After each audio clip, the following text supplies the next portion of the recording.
నమస్తే. దేశవ్యాప్తంగా 2.5 దశాబ్దాల క్రితం దాదాపు 25 ఏళ్ల క్రితం సంచలనం సృష్టించిన వెబ్సైట్ తెహల్కా.com. తెహల్కా.com అనే వెబ్సైట్ భారత రాజకీయాల్లో సంచలన స్టింగ్ ఆపరేషన్ చేసింది. భారత రాజకీయ నాయకుల అవినీతి వ్యవహారాలని కెమెరాల్లో బంధించింది. ఇన్వెస్టిగేషన్ జర్నలిజం ఎప్పటి నుంచో ఉన్నప్పటికీ ఇన్వెస్టిగేషన్ జర్నలిజంలో భాగంగా నాయకుల అవినీతి భాగవతాలను కెమెరాలో చిత్రీకరించడం, బంధించడం మాత్రం తెహల్కా.com మొదటిసారి ప్రారంభించింది. తెహల్కా.com అనే ఒక వెబ్సైట్ 2001 ఆ ప్రాంతంలో భారతదేశ రాజకీయ నాయకుల అవినీతిని బయటపెట్టింది. ఏ స్థాయిలో అవినీతి అంటే భారత రక్షణ కొనుగోలుకు సంబంధించిన అంశంలో ఒప్పందాలు చేసుకోవడానికి లంచాలు తీసుకుంటూ కొంతమంది నాయకులు కెమెరాల ముందు అడ్డంగా దొరికిపోయారు. తెహల్కా.comకు సంబంధించిన ప్రతినిధులు రక్షణ వ్యాపారం చేస్తున్న వ్యాపారుల్లాగా భారతదేశానికి సంబంధించిన కొంతమంది నాయకుల్ని కలిసి వాళ్ళతో రక్షణ పరికరాలకు సంబంధించిన డీల్ చేస్తూ ఆ డీల్కు సంబంధించి కొంత లంచం వాళ్ళకి ఇస్తూ ఆ వీడియోలన్నింటినీ రికార్డ్ చేసి ఆ తర్వాత బయటపెట్టారు. ఆ బయట పెట్టిన సందర్భంగా దేశవ్యాప్తంగా ప్రపంచవ్యాప్తంగా ఈ అంశానికి సంబంధించిన చర్చ జరిగింది. తెలుగు రాష్ట్రాలకు సంబంధించిన భారతీయ జనతా పార్టీ మాజీ జాతీయ అధ్యక్షుడు బంగారు లక్ష్మణ్ కూడా ఈ వీడియో కెమెరాల సాక్షిగా దొరికిపోయారు. ఆయన లంచం తీసుకుంటున్న వీడియోస్ కూడా బయటకు వచ్చాయి. దేశ రాజకీయాలని కుదిపేసింది ఆ సంఘటన. అప్పటి నుంచి దేశవ్యాప్తంగా తెహల్కా.comకి బాగా పేరు వచ్చింది. తెహల్కా.com బాగా పాపులర్ అయింది. సో ఆ తర్వాత బంగారు లక్ష్మణ్ పదవిని కోల్పోవాల్సి వచ్చింది. భారతీయ జనతా పార్టీ సర్కార్ అప్పుడు కేంద్రంలో అధికారంలో ఉంది. భారతీయ జనతా పార్టీ కూడా దేశ ప్రజలకు సమాధానం చెప్పాల్సిన పరిస్థితి వచ్చింది. రాజకీయంగా ఇబ్బందులు కూడా ఫేస్ చేసింది. ఆ తర్వాత 2005 ఆ ప్రాంతంలో కోబ్రా పోస్ట్ అనే ఒక సంస్థతో కలిసి తెహల్కా.com మరొక స్టింగ్ ఆపరేషన్ నిర్వహించింది. ఈ స్టింగ్ ఆపరేషన్ భారత పార్లమెంటు సభ్యులు కొందరు పార్లమెంటులో ప్రశ్నలు అడగడానికి సంబంధించి లంచాలు తీసుకుంటున్నారు అనేది అభియోగం.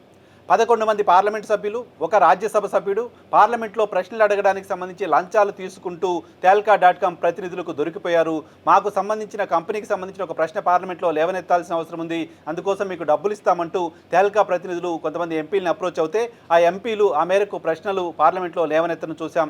దానికి సంబంధించి 11 మంది ఎంపీలు ఆ తర్వాత పార్లమెంట్ నుంచి బహిష్కరణకు గురయ్యారు. ఇది కూడా భారత పార్లమెంటు చరిత్రలో ఒక కీలకమైన ఘటనగా చూడాల్సి ఉంది. సో ఈ రెండు ఇన్వెస్టిగేషన్ స్టోరీస్ కూడా తెహల్కా.com గురించి దేశమంతా మాట్లాడుకునేలా చేశాయి. ప్రపంచమంతా భారతదేశంలో జరిగిన ఈ స్టింగ్ ఆపరేషన్ గురించి చేశాయి.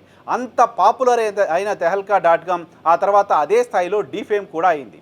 అదే స్థాయిలో డీఫేమ్ అవడానికి కారణం తెహల్కా.comకి సంబంధించిన ఓనర్గా ఉన్న తరుణ్ తేజ్పాల్ 2013 ఆ ప్రాంతంలో గోవాలో ఒక ఈవెంట్ నిర్వహించారు. ఆ ఈవెంట్ పేరు థింక్ ఫాస్ట్ అనే ఒక ఈవెంట్ నిర్వహించిన సందర్భంగా ఆ ఈవెంట్ నిర్వహణ సమయంలో తెహల్కా.comలో పనిచేస్తున్న ఒక లేడీ జర్నలిస్ట్ని ఆయన లైంగికంగా వేధించాడు లాంటి ఆరోపణలు వచ్చాయి. లిఫ్ట్లో ట్రావెల్ చేస్తున్న సందర్భంగా ఒక 5 స్టార్ హోటల్లో తన తోటి మహిళా జర్నలిస్ట్ పట్ల ఆయన అసభ్యంగా ప్రవర్తించారు, ఆయన లైంగిక దాడికి ప్రయత్నించారు. లాంటి అలిగేషన్స్ దేశవ్యాప్తంగా సంచలనం సృష్టించాయి. ఆ మహిళా జర్నలిస్టు తెహల్కా.comకు సంబంధించిన ఎడిటర్గా ఉన్న శోభా చౌదరికి తన పైన అత్యాచారానికి తరుణ్ తేజ్పాల్ ప్రయత్నం చేశారనే విషయాన్ని ఒక ఈమెయిల్ ద్వారా ఫిర్యాదు చేసింది. ఆమె ఫిర్యాదుతో ఈ వ్యవహారం బయటకు వచ్చింది. ఆ సందర్భంగా ఆ తరుణ్ తేజ్పాల్ తనకి దీంతో ఎటువంటి సంబంధం లేదు, తనపైన కొంతమంది కుట్ర చేస్తున్నారు అంటూ మాట్లాడారు. సో కుట్ర చేస్తున్నారు అంటూ మాట్లాడిన తరుణ్ తేజ్పాల్ ఆ యువ మహిళా జర్నలిస్ట్ పట్ల తాను పొరపాటుగా అలా ప్రవర్తించాను, క్షమించండి అంటూ ఆయన ఆమెకు రిటర్న్ ఈమెయిల్ చేయటం కూడా ఆధారంగా లభించింది. ఆయన రిటర్న్ ఈమెయిల్ చేశారు అంటే తాను తప్పు చేశానని తనకు తానే కన్ఫెస్ చేసినట్లు కదా అనే ప్రశ్నకు తరుణ్ తేజ్పాల్ ఆన్సర్ చెప్పలేకపోయారు. ఆ కారణంగానే గోవా కోర్టులో దీనికి సంబంధించిన సుదీర్ఘ విచారణ జరిగింది. సుదీర్ఘ విచారణ తర్వాత 2021 ప్రాంతంలో గోవా సెషన్స్ కోర్టు ఆయన ఈ నేరం పూర్తిగా చేశాడు అనడానికి సంబంధించిన ఆధారాలు సంపూర్ణంగా లేవు అంటూ ఆ కేసును కొట్టేసింది. ఆయన్ని నిర్దోషిగా ప్రకటించింది. నిర్దోషిగా ప్రకటించడానికి సంబంధించి గోవా సెషన్ కోర్టు చెప్పిన మాట, సీసీ ఫుటేజ్ సంపూర్ణంగా లేదు, తరుణ్ తేజ్పాల్ ఆమెపైన అత్యాచారం చేశాడు అనడానికి సంబంధించి దాన్ని నిర్ధారించడానికి కావలసిన సంపూర్ణమైన ఆధారాలని ఇన్వెస్టిగేషన్ ఏజెన్సీ సంపాదించలేకపోయింది కాబట్టి ఆయన ఈ కేసులో నిర్దోషిగా ప్రకటిస్తున్నామంటూ చెప్పింది. ఆ తర్వాత గోవా రాష్ట్ర ప్రభుత్వం ఈ అంశంపైన మహారాష్ట్ర కోర్టుని ఆశ్రయించింది, మహారాష్ట్ర హైకోర్టుని ఆశ్రయించింది. మహారాష్ట్ర హైకోర్టు ఈ అంశంలో ఈరోజు కొద్దిసేపటి క్రితం ఒక సంచలన తీర్పు చెప్పింది. మహారాష్ట్ర హైకోర్టు సీసీ ఫుటేజ్తో పాటు అప్పటి ఈమెయిల్స్తో పాటు పూర్తి ఇన్వెస్టిగేషన్ చేసిన తర్వాత ఈ వ్యవహారంలో తరుణ్ తేజ్పాల్ అత్యాచార ప్రయత్నం చేశాడు, ఆమెను లైంగికంగా వేధించాడనే విషయాన్ని ముంబై హైకోర్టు నిర్ధారించడం మీదట 10 సంవత్సరాల పాటు ఆయనకు జైలు శిక్ష విధించింది, 5 లక్షల రూపాయలు జరిమానా విధించింది. సో తరుణ్ తేజ్పాల్ ఎట్టకేలకు జైలుకు వెళ్ళక తప్పని పరిస్థితి ఏర్పడింది. 2 వారాల్లోగా లొంగిపోవాలి అంటూ ఆయన్ని ఆదేశించింది. సో ఈ వ్యవహారం పైన తరుణ్ తేజ్పాల్ కూడా కొద్దిసేపటి క్రితం స్పందించారు. తనపైన కుట్ర ఇంకా కంటిన్యూ అవుతుంది.